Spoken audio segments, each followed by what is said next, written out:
काय मंडळी, व्हिडिओ बघायला एवढी गर्दी करताय आणि सबस्क्राईब करायला मात्र विसरताय. म्हणून आज मुद्दामच काढायचा व्हिडिओ घेऊन आले. गंधर्व सोबत तुम्ही पण हा काढा करून प्या, म्हणजे तुमच्या लक्षात राहील की माझा चॅनल सबस्क्राईब पण करायचा आहे. चला, हा झाला गमतीचा भाग.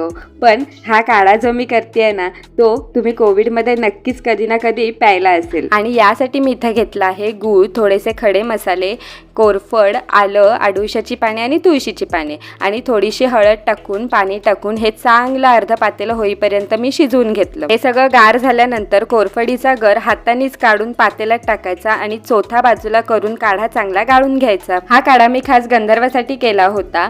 महिनाभर त्याला औषध देऊन पण त्याची सर्दी काय जात नव्हती, पण हा काढा प्यायल्यानंतर त्याची लगेचच सर्दी कमी झाली. हा काढा आम्ही घरात सगळेजण प्यायलो, पण गंधर्व खूप रडला काढा पित असताना आणि काढा पिऊन झाल्यावर बघा कसा हसतोय. चला आता पटकन सबस्क्राईब करा.